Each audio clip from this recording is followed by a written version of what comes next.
Welcome, everybody. This is Give Live. We are live with some friends of mine who do excellent work with GiveWP. Give Live is basically our way of having public conversations about online fundraising with GiveWP and highlighting awesome folks in WordPress and the nonprofit world that do great things. Everybody working for the good and doing really good online fundraising. Trying to get some resources and tips and insights to share with everyone so that we can raise all boats together. Thanks so much for being here. I want to introduce Greg Taylor and Tara Clays. They're both folks that I've known for a while. Tara in particular, honestly, is probably like, I don't know, customer number one. Like Yay. Tara's been with Give for a super long time. And also just a nice colleague and friend of mine for years and years. So Tara, I'm so glad you're here. Thanks for being here. Glad to be here. Tara, can you give us a quick rundown of who you are and what you do? Sure. I live outside Washington, D.C. My name's Tara Clays, and I have a small agency here called Design TLC, and we specialize in websites for small schools, education-focused nonprofits, enrichment programs, things like that. So I've used Give on a number of nonprofit websites and even on some school websites, which are in many cases nonprofits as well.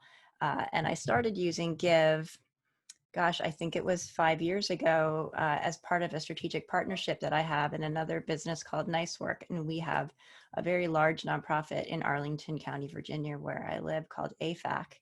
And they wanted to get rid of Donor Perfect or Network for Good. And so we switched them over to Give, and we custom built a peer-to-peer fundraising plugin add-on for Give that we use, and it's been a huge success for them. So it's a case study we love to share with the Give community because it's made a huge difference for that organization and what they're able to bring out at the bottom line from that program that we built. So I love Give. I'm a huge fan. Absolutely. Thank you so much, Tara. And Tara graciously accepted my invite to co-host this with me. So thanks so much for being here. Greg Taylor actually is the instigator, initiator of this conversation. He tweeted at us some really excellent insights that made us go, we should be talking about this. So Greg, welcome. And I'd love for you to give us a quick snippet of who you are and what you do. Yeah, thank you for having me. So my name is Greg Taylor. I'm co-founder of Trinity Web Media here in New Jersey. We have offices in Stockton, New Jersey, and Collingswood, Haddonfield Township, New Jersey, Southern Jersey. And what we specialize in is we specialize in solving business problems or organizational problems using intelligent digital marketing. And a huge part of that problem-solving tool set that we use is WordPress, the WordPress platform. So me, my partners, and all of our team, we really try to hone in and focus on what's broken in an organization, what's broken in a company, and how do we go ahead and fix that? Because we found out that over the years, the tools are kind of ambiguous. Nobody really cares about the tools that providers use as long as they solve a certain problem. So it just happens to be that Give and WordPress is a huge part of our problem-solving toolbox. Excellent. Thanks again, Greg, for being here. We're going to jump into this conversation. And for all of you that are attendees here and in the Zoom area, that chat is for you. So use it. We'd love to hear who you are, where you're from, what you do with GiveWP and with nonprofit organizations in general. And as you have questions, which I hope you have lots of them, because we want to make Greg uncomfortable with really hard questions. But as you have questions, just post them right in there. I will make sure to ask every single question that comes up along the way. So thanks to everybody for being here. We'll jump into it. So Greg, the tweet that started it all, there was a while back that we said essentially like, how are folks getting average donation sizes? Any tips and tricks that you have that attracts higher average donations? And Greg said that has to do with essentially donor personas and historical donor data, and that they were able to get their average donation up to over $400. we thought that was fascinating and interesting and wanted to hear more about that. And so let's kick it off first, but with just talking about essentially none of that is possible without being able to segment your data. So let's start there. Like, what is it exactly? Why is it so important to segment your data? How do you segment your data? All that kind of stuff. Let's start with the nuts and bolts. Sure. So, we're fortunate to work with an organization. The first step for us is we were very fortunate to work with an organization that was highly collaborative and very transparent with their data. I understand that, this is sensitive information, and, they gave us access behind the curtains to their Donor Perfect account. So from there, what we were able to do is we're able to go and see historically over the course of years, were there any trends? Did the numbers tell any type of a story that we can start to cultivate? Who were the people involved and what did they do? And more importantly, what did they look like? So the first data set that we drilled down into was average donation size. So we went ahead and we bucketed them in a bunch of different categories there. There were large donations, there were reoccurring donations, there were, multi donations throughout the year. There were one-time giving, there were small donations. And within the CRM that they were using, they were able to tag a lot of these donors with where they came from. So we were able to follow both the path, how they got to the donation form, which told us a lot. And then we were able to also figure out from their email addresses and however they were tagged, what type of bucket to start putting them in. Now, a lot of the people were, there were corporate donors. There were donors that came from the board. There were donors that came from people who were graduates of their program. And the program that I'm speaking about and specifically helps the underserved community and helps nurture the underserved community into making them, into giving them a sustainable livelihood or sustainable housing, et cetera. So we were able to see all of this different stuff. From there, we just let the CRM and then any other type of historical data sort of tell us the story. And while we don't have to be in order to do this, we don't all have to be data scientists and drill into every piece of all the minutia of the data. All you have to do is be able to sit back, look at the data and say, okay, I kind of see where this is going. I kind of see that the corporate, donors give way more, but they only give once a year. I start to see different trends. And from there, you can start to make some good stuff happen. Yep, absolutely. Tara, do you have some experience with some of this as well that you can chime in on? Not really. I'm fascinated by it, to be honest, because we don't get into the data with our clients. So they take care of that, and we help actually more with the the functionality on the website. So it's really interesting for me to hear about that. I have a marketing background, so I know how to do all of that, but as a small agency, we focus on the website functionality and definitely advise and consult on those things. But to have access to the data gives you a full circle picture of all of that. And I'm thinking also about, from complete marketing packages, that you have that data, and then how do you customize your messaging to go along with that, right? Because the data is important, but you've got to be able to talk to those personas. So talking about how do you target the messaging based on what you're getting from the data? Yeah, so that's a huge part of what we were able to do. For this campaign and this client that I'm speaking about, we had 5 different personas. And the last persona being the social media persona that we were only going to speak to via Instagram, Facebook, and Twitter, right? So the other 4, the core donor base, and there may be some overlap, and there's definitely some overlap between the social media and the other donors, only because that data is almost impossible to drill down into and separate them out with a post, right? Unless you're doing, some targeted Facebook posts, which we were actually able to do. But part of that is that once I could start, and me and my partner, Kevin, once we can start figuring out what the storyline is here, right? And where the donations lie and the frequency of the donation, right? We can go ahead and say, And also, I mean, let's not forget how important it is to understand where they came from. Because if I know where they came from and I can start put some, maybe some UTMs or different tracking code on a site, what happens is I can then hone that in even more to say they're interested in these programs. The food bank they're interested in, or, pathways to prosperity, different things that they actually have. So when you let the data tell you the story, I mean, from there, it's just a matter of connecting the dots as to what the messaging and the compelling imagery needs to be in order to go ahead and start making impact on your audience. Yeah, I think one thing I'm want to dig into there a little bit is that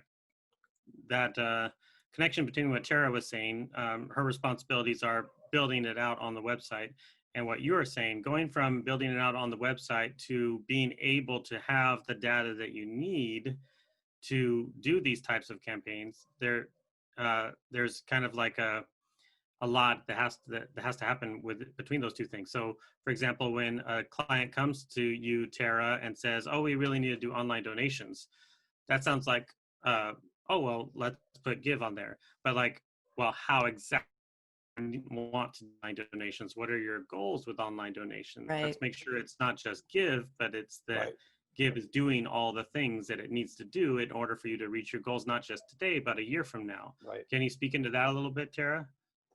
Yeah, I mean, it's sort of like having how at pharmacies now they get all the information from all of your doctors so that you don't take a medicine that has a conflict with another medicine. It's sort of like having that overall somebody who's keeping an eye on everything and can coordinate all the pieces to get to those goals. So while we certainly pay attention to those things and help with messaging specifically too, it's up to that marketing person on their end to take that data that they're very protective of. So, Right. and to then share with us what they can so that we can help them if their goals aren't being met, and asking them questions about why, and testing also. I mean, messaging, I'll bring that up again because you have all the data and you may think that you know what you need to say, but a subject line in an email can make a huge difference if it's done properly. And so there's a lot you can do with testing. What's the CRM that you use, Greg? The CRM that we use for mailing for the email is MailChimp, and then the back end stuff that I got all my data was the historical data is Donor Perfect.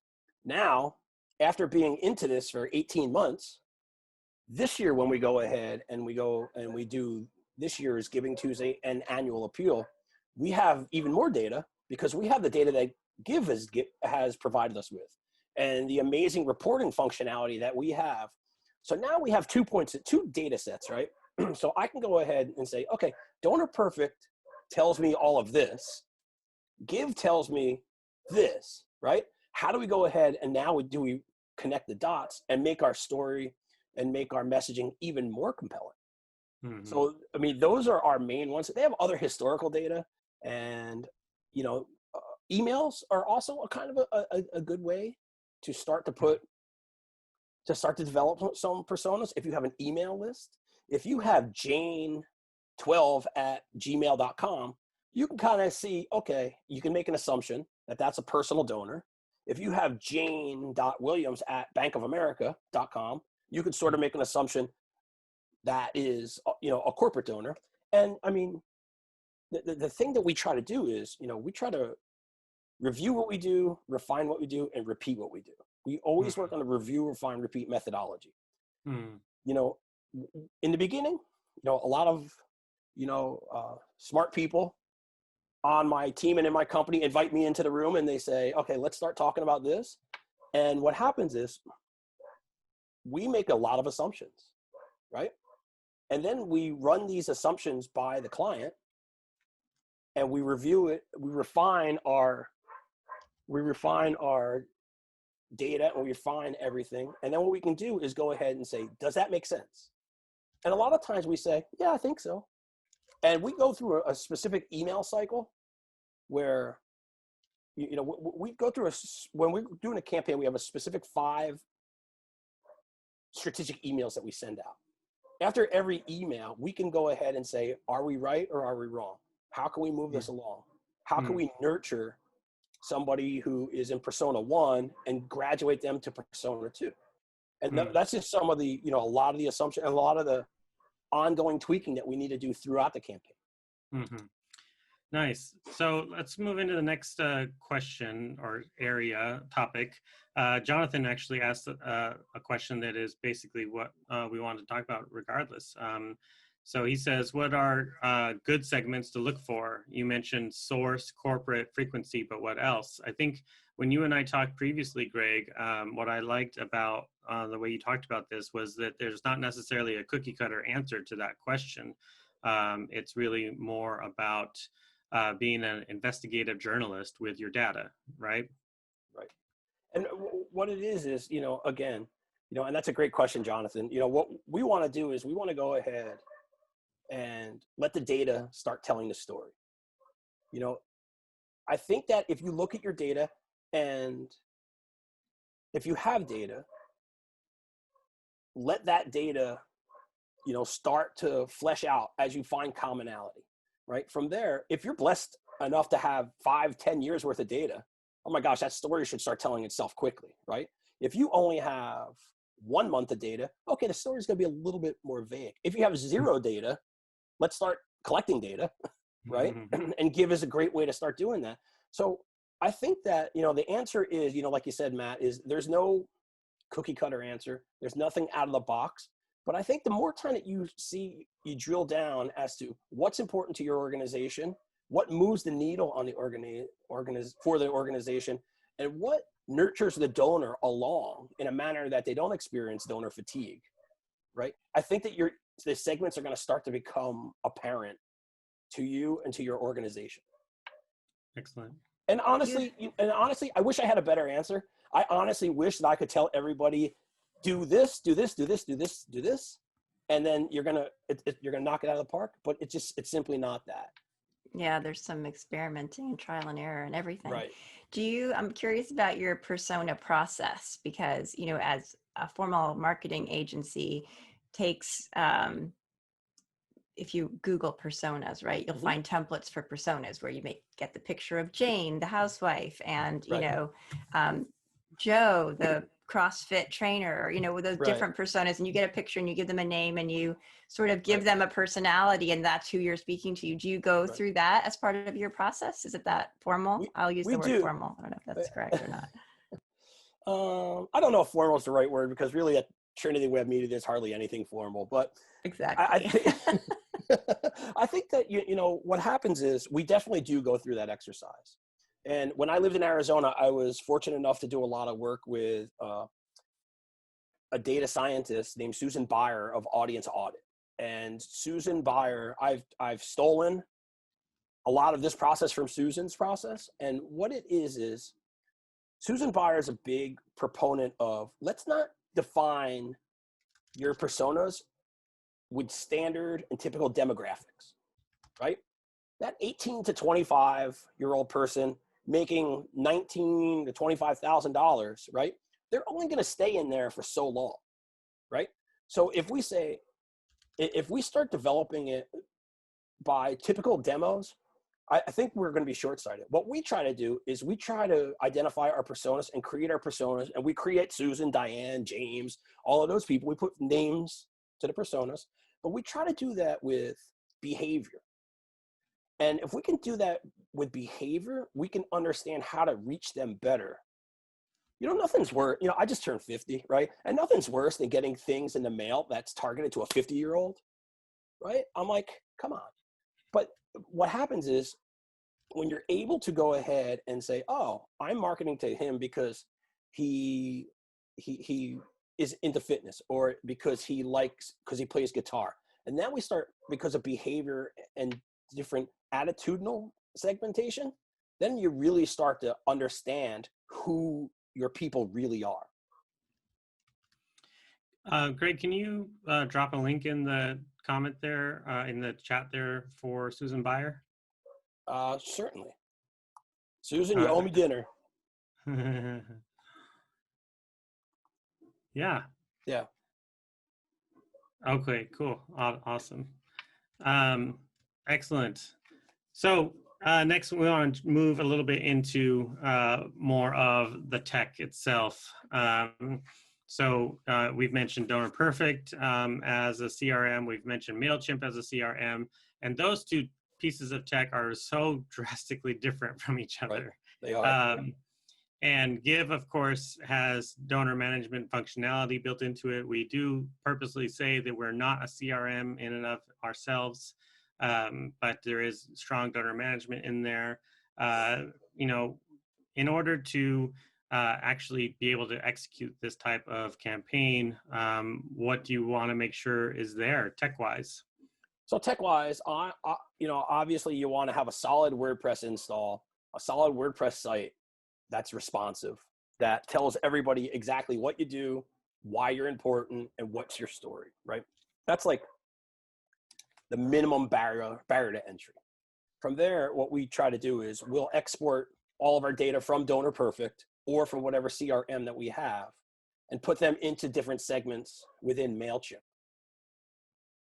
Next step is as we start to understand these personas and they start to come to life, we'll create specific landing pages for each persona throughout the campaign. And what we'll understand is we'll start to understand what messaging resonates with them. We're going to start to understand what images resonate with them. I mean, there's no better way to tell a compelling story than visually, right? What type of videos resonate with them. And then also, you know, like you were saying before, Tara, like we'll test through our strategic email cycle. We'll test the different headlines. We'll do some A/B testing. We'll do time of day testing and making sure that we're reaching those people in a manner that they want to be reached and in a manner when they're available to receive our message. Excellent. How much of your time do you spend on reporting and analysis? That's like a full-time job, right? I mean, it takes a lot of time and effort. It does, and it does, but the thing is that without reporting and analysis, we can't enter that review, refine, repeat process, right? So at Trinity Web Media, we've made this, we do this with every client. If we're not reviewing MailChimp open rate, and we're not reviewing maybe donation statistics, we're reviewing Google Analytics, or we're reviewing SEO from our agency analytics suite. So, I mean, it's just part of our process, but I keep referring to the strategic email cycle that we have. After everyone goes out, we go ahead and we almost make a new game plan, and what we do is we do a 5 email cycle leading up to, I'll use Giving Tuesday for example, making sure that, we're not just asking, right? We don't want to just ask. Nobody just wants to be asked for money, right? So we go ahead and we make sure that we educate and engage the people. We inform them of why the cause is important. And then we start to ask. And then after that, we'll do another email. We'll do the hard ask. And then the most important one that we do is we send thank yous and updates periodically, let them know where their money went and how it's being put to good use and where we are with things. So, I mean, after every email goes out, we see who opened them and who didn't, right? So somebody who opened the email, maybe we had them wrong. Maybe they should be the next persona up. So what we'll do is we'll export that data and move them into the next segment to see how engaged they truly are. So we'll measure engagement to make sure that we're actually sending pertinent messages to people who really care. Interesting. It's a huge job. I can't, Without a doubt. Yeah, that's a lot to do. Matt, I don't want to hijack your road here. I'm just, my mind is going in a bunch of directions, and I'm wondering, I'm going to ask about rising above the noise. And Giving Tuesday, you mentioned as well.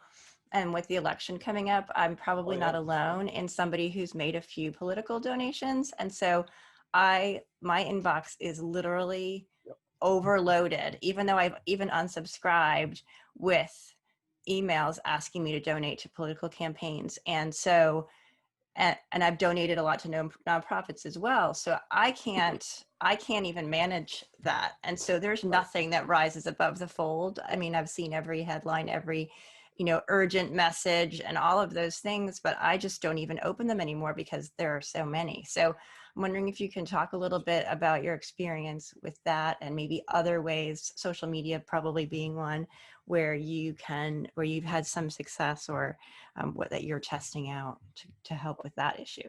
Okay, so so this is where you start grilling me, right? Okay, cool. So what we try to do is, look, it's my belief that this Giving Tuesday and this giving season is going to be the noisiest ever, right? We're competing with the new current reality of COVID, when a lot of big nonprofits can't have they're not having their traditional fundraising in-person events. We have an election coming up, and all of that stuff, is extremely noisy. But I think that if you're able to tell a story, understand who your personas are, and understand why the organization you're working for is important to those people, I think that inherently you're going to rise above a lot of the noise. There's going to be noise no matter what, and you're not going to get through to people, right? That's when we start figuring out other alternatives. That's when we start making personal pleas when it comes from the president of the organization, or maybe from constituents of the organization, or more effectively is, what about from people who the organization has helped and served? When we start telling personal stories and connecting with one another, I don't really think that's noise anymore, right? I think that what we're doing now is we're letting people into our lives and into our world. And I'm a big fan of, just like what we're doing here, right? I'm a big fan of letting down the curtain and just letting everybody see what goes on behind the scenes. And look, it's a lot of times it's chaotic. A lot of times, we're calling audibles at the last minute. We're making sure that what we do is just, we're telling the most compelling story that's going to resonate with somebody. Now, with that being said, there are certain NPOs that have a distinct advantage, right? Everybody wants to help children. Everybody wants to help, animals, things like that. Everybody wants to donate to a food bank, things like that. So if you're working with a nonprofit organization that's outside of that, I think that it's more important than ever to establish who is truly engaged with what you do and why you do it, and make sure that you speak to them directly. At least that's what we're gonna do this giving season. Yeah, and there's a few weeks between the election being over and Giving Tuesday, right? So there's a little bit of time there's practically a month. Yeah, It's like 3.5 weeks. So December 1st, is that right? Yeah, it's the first Tuesday after Thanksgiving. But it's one of those things. It's like, we're all exhausted, right? I mean, like, let's be real here, right? 2020 has been, when we all cheers glasses, however you choose to do that, on December 31st, 2019, we didn't envision this, right? Right? So, I mean, we're all exhausted. And the pandemic fatigue of everybody in the world has affected us differently, right? And some of it affected us right away in March. Personally, I found that it started to affect me recently within the last 3 weeks, where I am just exhausted and I feel like I'm running in circles sometimes. I think that it's refreshing to go ahead and just say, okay, we're not going to be here forever. How can I help somebody else and get outside of myself, lend a hand? And we also know that, income, a lot of people's incomes this year have been cut in half.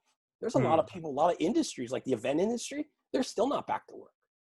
We have a client who is in the event industry, and we're putting campaigns together just how to make sure that people remember who she is when things do come back, right? Yeah. So that's the reality, that's our current reality. Yeah. Right? So I think that what we can do is, the more that we can connect with people and the more that we can really understand how an organization impacts somebody else, I think that some of that noise and some of that, people will be willing to go ahead and lend a hand however they can. you know, Mhm. and honestly, a $50 donation last year, we may be lucky to get 25 this year Mm. because of the economic impact of the pandemic. Yeah. Mhm. I wonder though, on the flip side of that, people whose incomes haven't been impacted, um, Exactly. who are also not spending, right? Because they're Right. not traveling and they're not doing as much. So in terms of targeting, looking for Yep. people whose employment doesn't rely on things like events or school, after school activities Yep. and restaurants and those types of things, there's a good number of people who hopefully are pulling out their wallets more than they normally would have Yep. because they have more income to share and they know Right. people need it. Yeah, Yeah. absolutely. Yep. So that is a whole nother side of the coin for Mm-hmm. sure. Mm-hmm. Yeah, I mean, it speaks again to if you know your donors really well, personally and also data-wise, Right. if you have the information to be able to say, oh, look, here's a segment of our donor base that is in tech, for example, because tech, honestly, has been not touched by the pandemic and in many ways had the opposite effect. Right. Here's a segment of our audience that's in tech. We should probably like reach out to those folks, not to the folks who gave $25 last year, and not to say not at all, but like at least like the ones who are able to give now are the ones who have been touched the least. So Right. that's those are good points. Yeah, and a lot of times what we try to do is we want to make sure that we are also asking for the right amount of money based on the historical data, right? So, I mean, I think that it's a huge misstep for a lot of online fundraising when they send everybody the same donation form, right? And if you send everybody the same donation form with suggested amounts, let's just say 75, 100, $250, but you don't know that that person gave $5,000 last year, why would you want to make it harder for them to give a larger amount? And when you can identify, again, your persona and the segment through, you know, donation history, and Give is great at segmenting all that stuff, you can say, okay, this person should get this landing page with these suggested donation amounts. And two things that we always do, we always give an option to make a recurring donation. Because do you want, I mean, if we can get $100 12 times a year versus a $250 donation, that's a huge win. Yeah. Mhm. The other thing that we try to do is we do dedications too. Mm-hmm. So a lot of times somebody wants to say, they want to hyper personalize the donation and say, I'm donating this because you helped my grandmother when she needed assistance. You know, and I think that is like when the magic actually happens, when other people start telling their story with your organization. That's like when, you know, that's super powerful within the donation or within the donor community. Yeah. Mhm. It's also when you can tie a donation to a specific person or a specific benefit, I think that's also something that's shown to be successful, right? You are going to help Yes. fill the backpack of Yep. 5 students with your $200 Yep. donation or whatever that Mhm. is. Have you Mhm. seen any change over the past pandemic months in recurring? Because I'm wondering if people are uncertain and so they're not willing to commit as much as they used to. So we've actually seen an increase in recurring Mhm. at a lower dollar amount. So again, Mhm. that specific example of somebody is given $25 a month instead of $200, Right. Mhm. you know, because they feel good about opening up their wallet and giving $25 now. Okay, they feel good about it next month. They always have the option to stop that and to cease that subscription, if you will. So we've seen that the recurring donation model has actually increased with a lot of with the client that we've been working with that I've Nice. mostly been speaking about. Let me focus a lot of those points into our last kind of topic question. So we have segmented our data. Well, we've collected all of our data, maybe from a whole bunch of spreadsheets over the last 10 years, or into the data that we got from a CRM or the data that we have from our existing Give customers. We have all that data. We analyzed it and created some personas. We crafted a really strong story. Now we're sending them to pages with a Give form on there. how do you actually tweak that form, that donor experience, to basically maximize the amounts that they're going to give? What are the technical considerations that you take into place when you're crafting that form? Because what we often say is all the hard work happens before you come to our form. And then when you land on our form, we just want it to be as easy as possible. So how do you optimize that? That's also a lot of credit to your product, though. That's a lot of credit to Give, where, you guys make the donation. I mean, I've always said this, and, you guys, Give makes the donation mechanism seamless, right? It's my job to get it there. And you guys do an amazing job to get that data into the bank account, right? So that is why we are such a fan, and that's why we're a huge proponent of using Give whenever we can for any type of campaign. So with that being said, what we want to do is we want to make sure that we have the right amounts in there. We want to make sure that there's a donation option above the fold. So a lot of the times we'll make sure that it's an expandable form. They click a button and the form will expand, or click a button, it'll react in a modal, to make sure that we're not, the last thing I want to do is put any kind of artificial friction in between somebody entering their information and my landing page. So we'll make sure that there's not extra fields that need to be filled out. We'll make sure that we're not asking too many questions. Now, I heard somebody say this a long time ago. I think it was Chris Brogan, perhaps, or Tim Ash, saying that marketers are greedy people. They want all of the information, right? If you're willing to answer 3 questions, they want to get answers for 10. We go against that. We want to make sure that the form is as minimal, the landing page is as minimal as possible, and we want to make sure that it's super mobile friendly. So that's a lot of and we want to make sure, I might have said this already, that the donation amounts are in line with the persona, and the messaging of the form itself is in line with what's on that page. Everything has to provide a congruent experience, or else, again, we're starting to put some artificial friction in between the user and the donation. Yeah, I remember you mentioned some of the process you went through to consider the suggested donation amount. So if folks are new to Give in any way, or I'm sure you've seen lots of donation forms out there that have buttons or drop downs that suggest donation amounts. And with Give, you can have the buttons that have the suggested amounts. You can also allow them to customize to give whatever amount they want.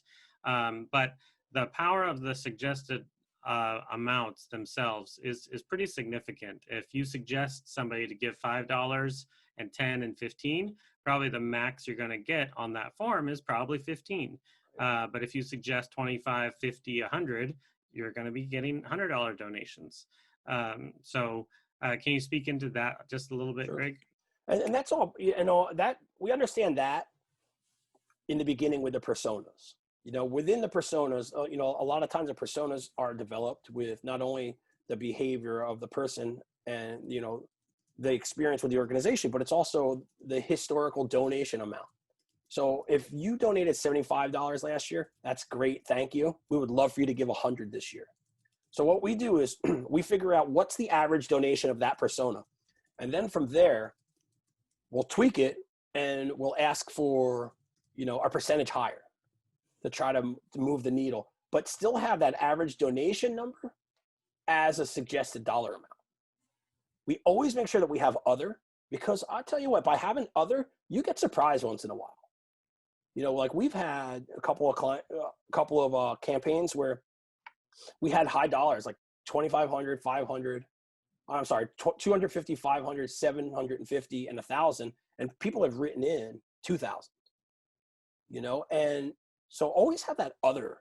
Make sure that that is there, because if somebody wants to give less, fine. If somebody wants to give more, great. That's interesting. I think I've seen a change in that over the years. When online donations, when we first started doing them, people would not do big donations over the internet. Right. They would only come in over checks. And now I think people are becoming more comfortable with that. Yeah.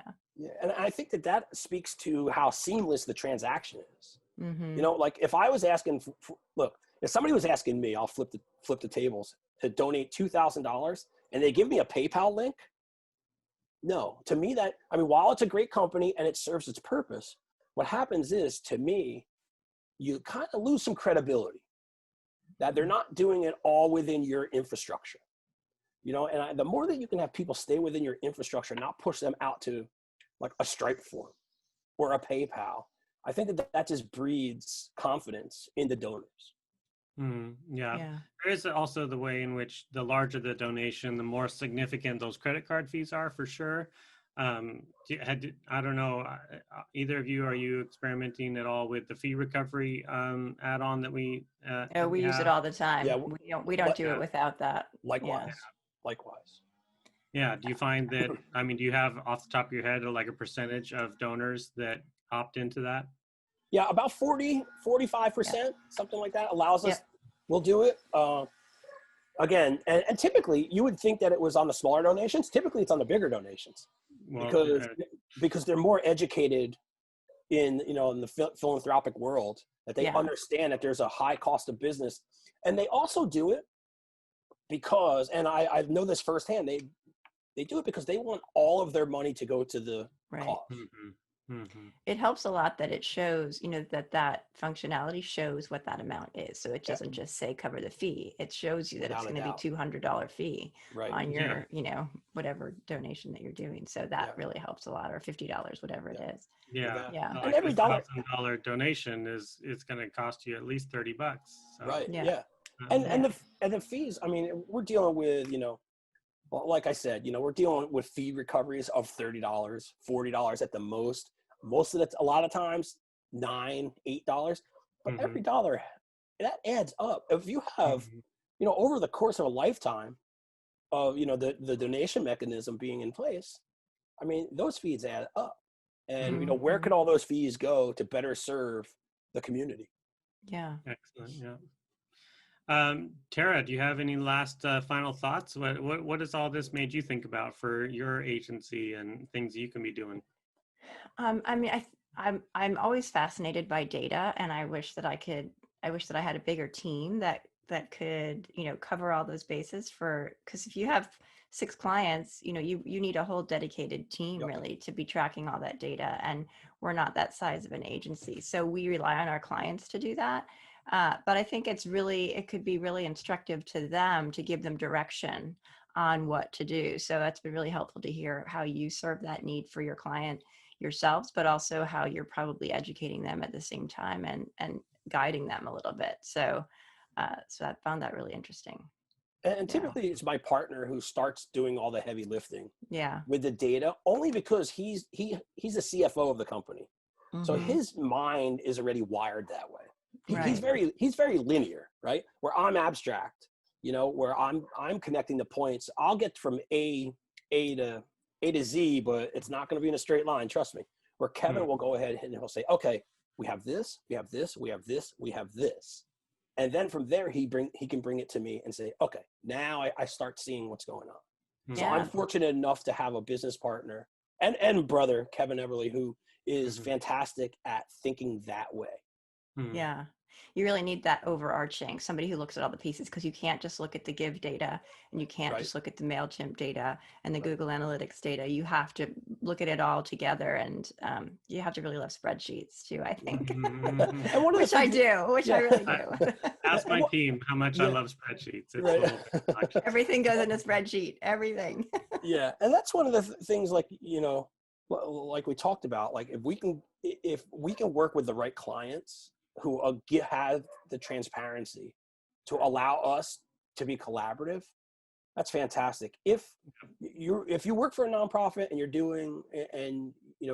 you're actually employed by a nonprofit and you work with a marketing agency for campaigns, I'd encourage you, give them visibility to data, or allow them to tell you exactly what they need and what they're looking for, and then you go through the data if you don't want to have that high level of transparency. Trinity Web Media was just very, very fortunate to work with a company that said, here's all of our data, tell us what it is. So data is everything, and without data, what we've done for them would not have ended the same way. Excellent. Yeah. For me, there's a couple things that I take away from this conversation. One is that it's so excellent just to see folks like Greg, folks like Tara, who are doing the hard work out there, making the tech happen for their clients, and digging into things. And two, for me, like one thing that I think a lot of folks maybe don't fully recognize is that the way in which Give is built is to empower you to do all of those things. The fact that there's even something so simple as a terms and conditions checkbox option on your Give forms. So many folks are like, you know, when people donate, it means something. And so we need them to be agreeing to some stuff. You know, we have to think of those things, that we have certain types of multi-level options. It's there for a reason. And for a purpose. That the fee recovery, of course, is a big one. Annual receipts is coming up. That's going to be a big deal for a lot of folks in the new year. So all of these different options are there so that when you take all the time and effort to segment your audience correctly, and you're finally like, all right, let me build this awesome page, you can do that with all the options that are there and available to you with Give. That's our plan and purpose. That's my selfless, purposeful plug. Yeah. So I wrapping also up, love, I'll tell you one thing I love too is that on a couple of sites that we use Give for, one we use it as sort of a membership. And I love how easy it is to show people how to log into their account to view their data, to view their own data. It's not hidden and it's really clean and simple to look at and see when their membership renews and that type of thing. So that's also really out of the box, something I love about Give too. Without a doubt. excellent. Exactly. Always thinking of the donor experience, and also trying to think of the admin experience too. Our reporting got a major uplift this calendar year, which we're really proud of, things like that. So. Yeah. Gang, thank you so much for being here. All of you attendees out there that asked good questions or didn't ask questions, that's fine too. I hope you enjoyed it. Glad you were here. We will be posting a recap of everything that we discussed today on our website, most likely sometime next week.